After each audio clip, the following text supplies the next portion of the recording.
Hi, everyone. Thanks so much for joining. We'll wait a few seconds for others to join. And for those of you who are joining, welcome. Celine, thank you so much for being here. We'll just give it a few more moments for people to join. So let's get started.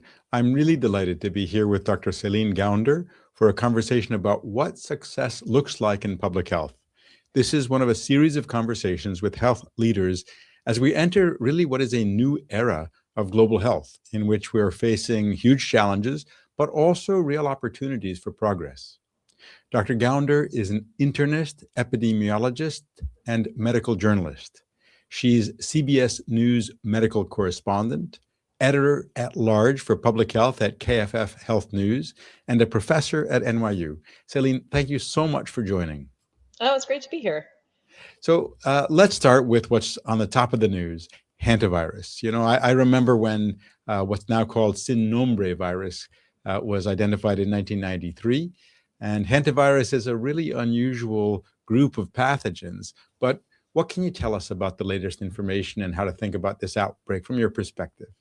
Yeah, so just in the last day, we got some really good news, which is that a passenger, or rather a flight attendant who was in contact with one of the hantavirus cases on a flight, KLM flight, that flight attendant has tested negative for hantavirus. She had reported some symptoms, was worried, got tested for both PCR and antibodies, which was negative. So her symptoms were not due to hantavirus. Now, she will continue to be monitored to see if she develops other symptoms, needs to be retested again. But this supports the what knowledge we had of hantavirus and Andes virus specifically prior to this current outbreak, namely that it requires close, prolonged contact in order to see Andes virus spread from person to person. In the large cluster that we saw in Argentina in the past, the people who are most at risk for getting hantavirus, Andes virus specifically, person to person, were sexual contacts of cases. So some 18% of sexual contacts of cases were infected, whereas regular household contacts, so still close contact, but living in the household, not intimate contacts, only 1% of those got infected. So this is more support for what public health officials have been counseling, that this is not something that is likely to become widespread. This is not an airborne infection. There is another, in this case, passenger, Spanish person who was on a flight within 2 rows of another hantavirus infected person on a flight. That person is now being tested, and I'm hoping if that person remains negative, that would be yet more reassurance that this is not easy to catch just through casual contact. I think hantavirus is confusing. Most hantavirus infections are spread by exposure to rodents or other animals. The Andes virus is the one that's caused that one large outbreak or moderate-sized outbreak. And it's concerning because it has such a high case fatality rate among those people who have respiratory symptoms. There's always kind of a artificially high case fatality rate because the milder infections don't get diagnosed. But as you know, people who are contacts also get colds and flus and fevers. And so you're always going to have suspected cases to learn about. One of the interesting things about hantavirus is that it's so diverse. There are more than 50 species, many subspecies. And although it does mutate and it does have reassortment potential, human infections are so rare that reassortment within humans is pretty unlikely. And that's why the pandemic potential is considered to be low. Although, you know, we have to be humble. We don't know for certain what will happen. And it's very hard to grow in the lab.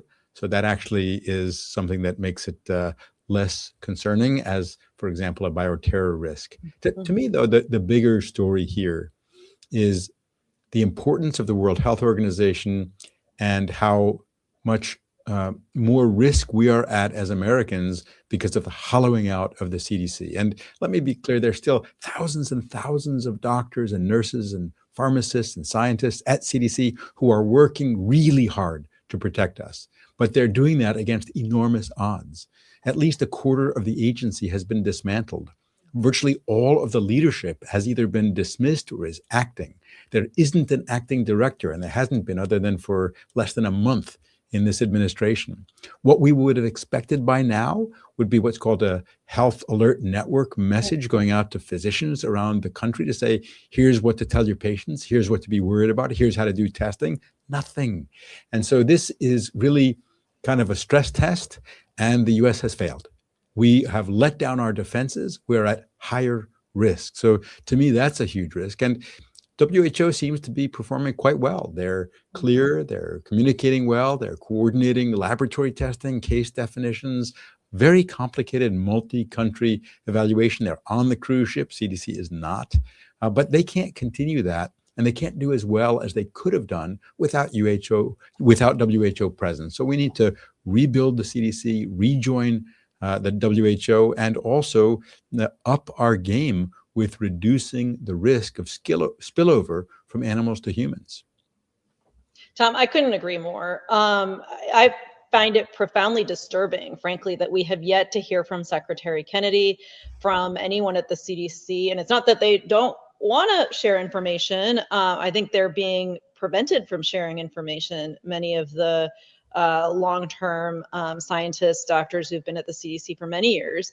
But I find it really concerning that we're not getting, frankly, daily updates from the highest levels of government as to what is happening. I've been told that this response is being run by the State Department. Well, if that's the case, we should be hearing from the State Department every day as to what the plans are. For example, some of the questions on my mind are, how are patients, or I shouldn't say patients, passengers who are exposed on the cruise ship, how are they being quarantined here in the United States? Those who've already returned home, what are the protocols? Who is checking in on them? Who's monitoring their symptoms? Who's making sure that they are abiding by a quarantine? Who's making sure that if they get sick, they get the appropriate medical care? As you know, one of the issues with hantavirus is once somebody gets sick, they get sick very quickly and they can die very quickly. And in those situations, often the only thing that can help them is ECMO, which is cardiac bypass machine. So it's basically a machine that supports your lungs, your heart through a severe infection until you recover on your own. And so you would want somebody to have access to that for their own health. So it concerns me that we don't really seem, maybe there's a plan, but that has not been shared publicly. And I think part of the role of WHO and the CDC is the coordination, the communication. In fact, I think that's one of the most important roles, whether it's coordination of health officials, providing them with technical support, or communication with the public. And I think one of the reasons we're seeing conspiracy theories run wild online right now about hantavirus and people panicking about a pandemic is because there has not been clear guidance, clear information as we've been receiving it as to what is happening. We're having to piece it together through me texting Tedros, the head of the WHO, for example, through press releases from the various other ministries of health. That's how, at least those of us who are in the media, are piecing together some of the story as to what's going on. Let's change gears from a threat from the microbial world to a threat from the regulatory world. Yeah. This week, we saw the FDA authorize blueberry and mango flavored vapes. Now, we know that vapes are very appealing to kids. We know they're an on-ramp for smoking and a lifelong addiction to tobacco. There was a phrase that this was gold standard science. Sounds to me more like a gold bribe. But I mean, what can average Americans do about this or know about it? Yeah, so the FDA, just to provide some context, approved flavored vape pods from a company called Glass, including fruit flavors for the first time. I should say authorized, not approved. In February, the FDA commissioner staff said they actually needed more time to study whether the device, so the device needs to scan a government ID and pairs with a smartphone to use it. But we don't really know if that device is going to keep kids from vaping or not. And then over the weekend, the Wall Street Journal reported that the president had scolded his FDA commissioner for moving too slowly on this. And by Tuesday, the FDA had reversed course and had moved forward on the authorization. And as you point out, flavors are the top reason you have young people start vaping. Under tougher rules, under the leadership of Brian King, for example, at the CDC, teen vaping had dropped to a 10-year low. We know that teens who vape are 3 times more likely to start smoking regular cigarettes. And so, yes, we are worried that this could be a gateway to smoking cigarettes. And this FDA authorization came about under rather unusual circumstances, to say the least. The Trump tobacco industry made campaign donations to the Trump election campaign. Last year, the head of the FDA's tobacco office was fired, and then most of the CDC smoking prevention staff were cut. And the tobacco industry has also donated money towards building the White House ballroom. And then on top of all that, you have a former tobacco executive who's now in a senior role at the CDC. So this really begs the question, are the agencies tasked with protecting kids from tobacco, do they still have the freedom to do their job? Absolutely. And, just to give a little context here, um, it used to be that more than a third of American teens smoked. Mhm. And that number has come down dramatically to in the low single digits with good tobacco control. So this is really rolling back progress that's been hard won. And we know that with Juul, there was a dramatic surge in Mhm. high school e-cigarette use from 12% to 28%. And then with good control, that came right back down to 8%. So government policy really has a lot to say about whether our kids are condemned to a lifetime of addiction to tobacco. And clearly, this administration is with the folks who are trying to get our kids hooked. Yeah, I mean, I think across the board, it's an administration that is not in favor of regulation, and regulation is one of the core levers that public health has to improve health, and I think smoking is probably example number one of that. I think more broadly, certain industries are really good. We want them to succeed. We want, fitness apps and gyms to have more clients. We want people and businesses selling healthy food to sell more of it. We're not opposed to business, but every business in the economy suffers when the workers are less healthy. And so it's not anti-business to try to reduce tobacco use or ultra-processed food use. Industry shapes not just what people eat and drink, but often what gets researched, what gets regulated, what gets reported. How do you, as someone who does a lot of public communication, how do you think about how to reveal and push back against the industries that are really self-interested, but having a narrative of either personal freedom or more efficient government or less regulation? Well, I actually have 2 stories that will be coming out before too long on exactly this issue. They're going through edit right now with my editors at KFF Health News, so stay tuned on that. But this does touch upon tobacco, ultra-processed food, some of the wellness space. Some of the wellness space is very healthy, like you were mentioning, going to the gym. I belong to a gym, eating healthier foods, whole foods, minimally processed foods. This is all good. But there are also other parts of the wellness space that are really trying to sell you a silver bullet to live longer, silver bullet to be sexier, more beautiful, more energetic, you name it. And that underside of the industry is a problem that needs to be regulated. I have even seen one of these sites advertising a cure for HPV. So that's the virus that causes human papillomavirus, which causes cervical cancer, head and neck cancer, penile cancer, and others. I've seen a preventative or treatment for HPV that supposedly contain bits of warts, which to me, I don't even understand how you can market that or sell that. It's like the three witches. Yes, Eye I of mean, Newt. it's shocking. Exactly. I mean, it really is on that level. So I do think there is a real role for regulation to prevent people from ingesting things that are really unsafe and not sanitary. And I think it's unfortunate that that kind of regulation has been portrayed as the bad guy, when in fact this is really an important layer of safety for all of us. Yeah, and really, we shouldn't be talking about a misinformation movement, but a misinformation industry. This is not just some misconceptions that are floating around on the internet. This is people getting rich, selling stuff that doesn't work, getting people to subscribe to services, and setting up lawsuits that will go after entities with deep pockets, whether or not they actually are responsible for the illnesses caused. Let's talk about, oh, sorry, go ahead.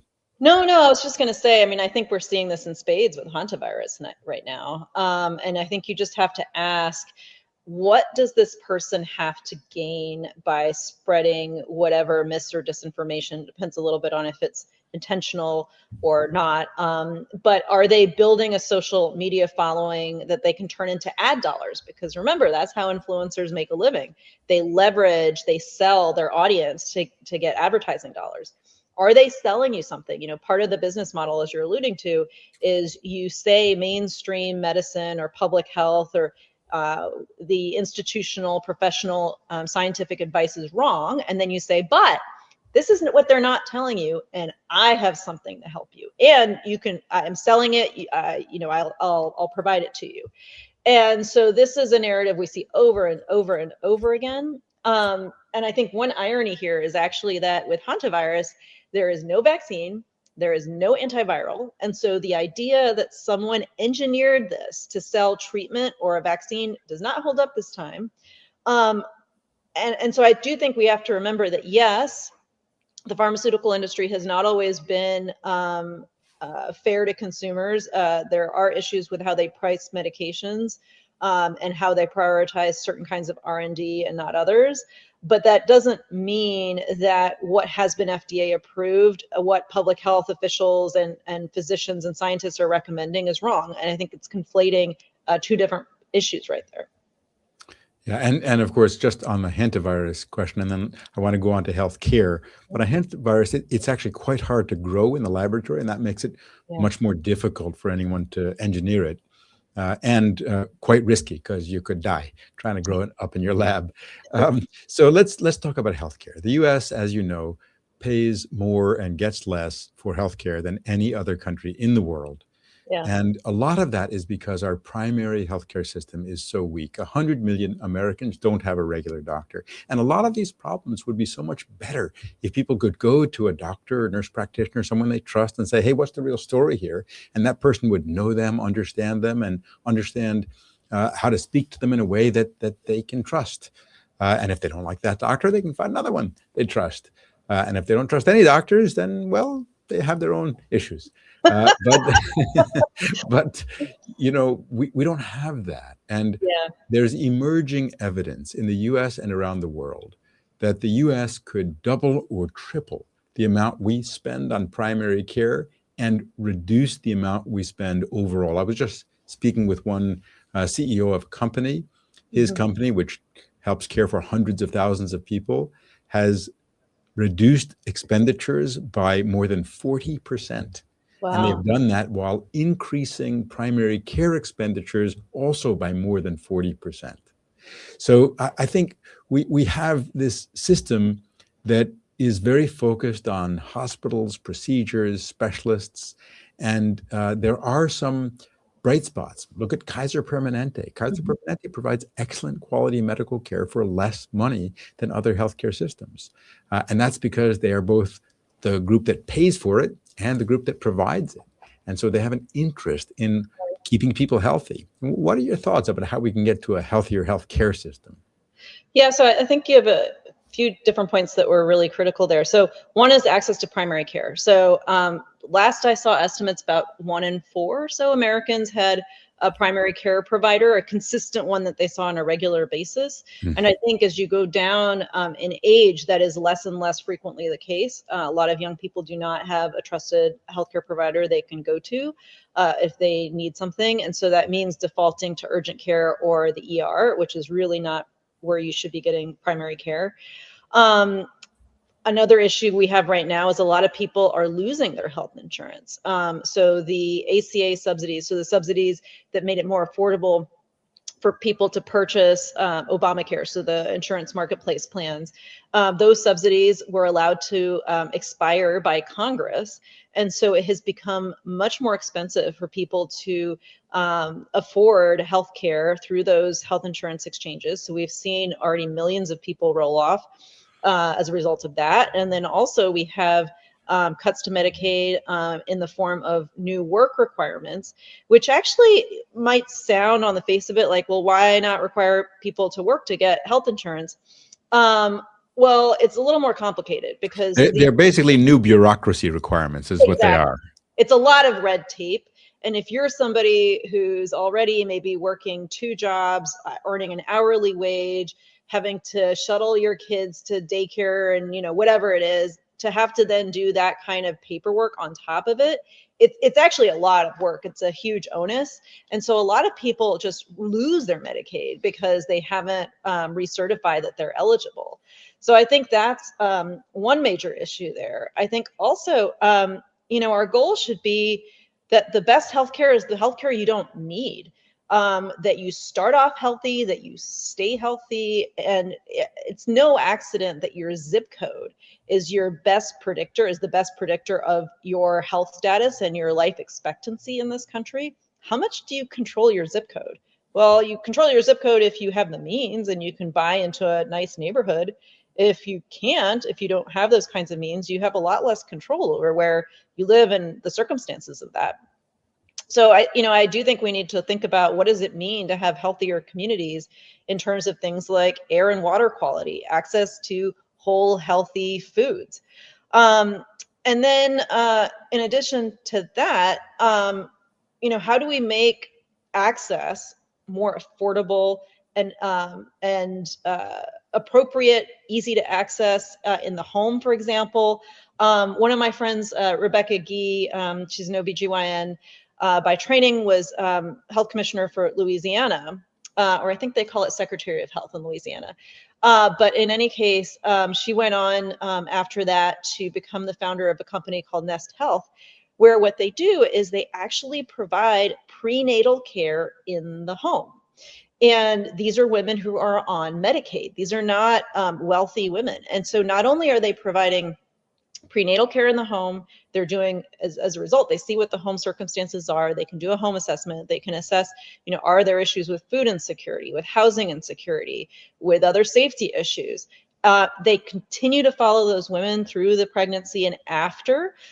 We know that some of the highest risk period for women is actually that year postpartum, not necessarily during the birth in terms of pregnancy associated morbidity and mortality. So that follow-up is essential for women who might be overburdened with a newborn child, that they're not taking care of themselves.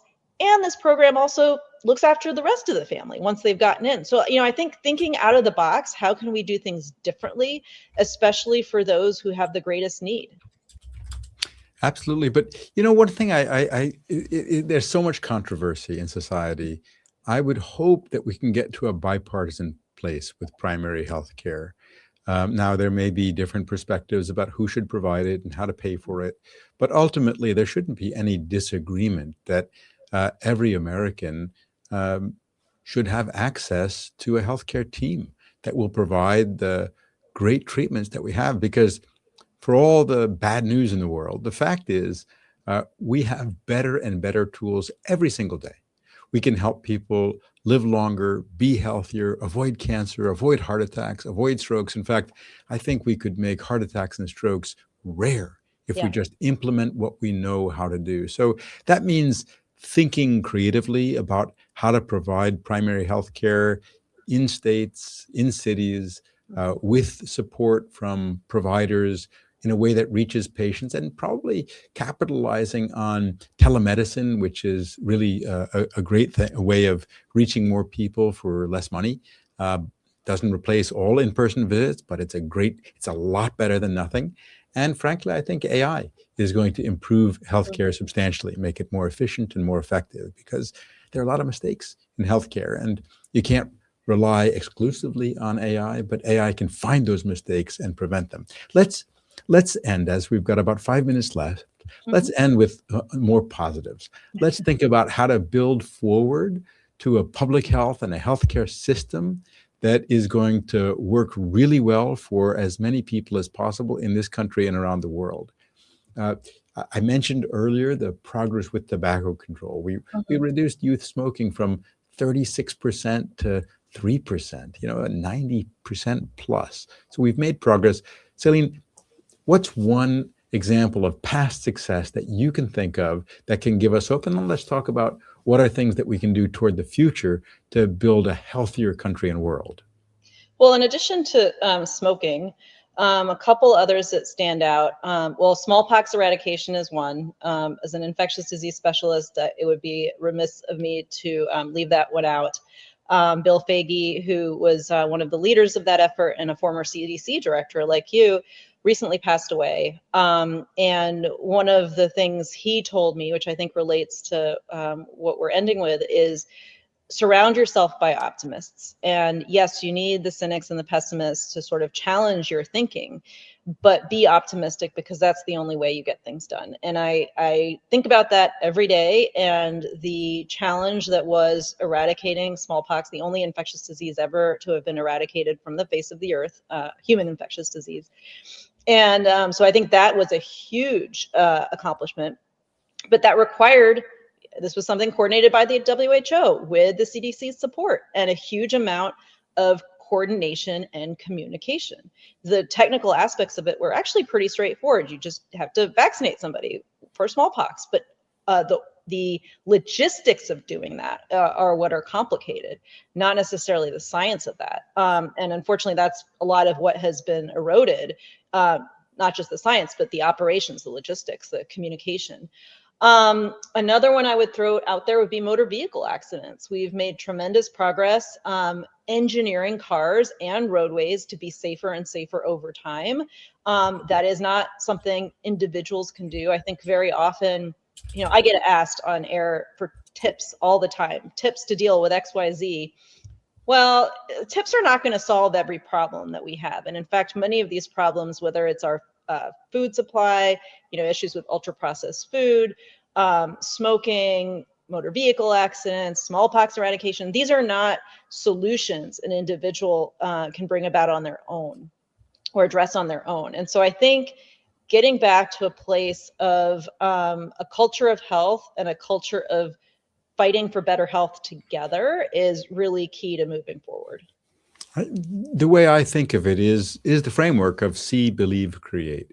We need to see what the threats are, see the path to progress, and see whether or not we're on that progress. Believe the optimism that Bill Foege talked about, because we have made a lot of progress and we can make much more. And then we need to create a healthier future. And we do that by working together, by being specific about the goals we're trying to achieve, by being rigorous about how they can be achieved, by simplifying our approaches. Simplicity is not a compromise. Simplicity is a design principle.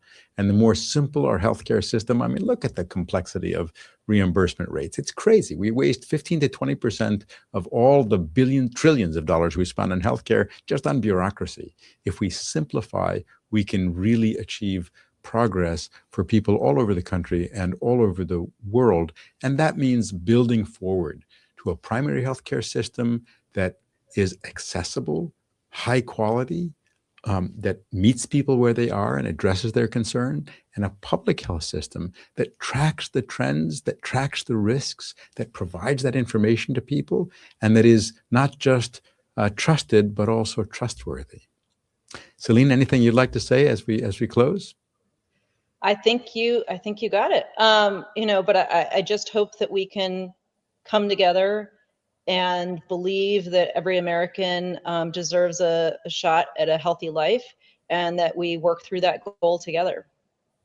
Thank you so much. Thanks for joining. Thanks to the audience for being here. And thanks for what you do, Celine, to promote good information so people can know the way to health. Thanks so much.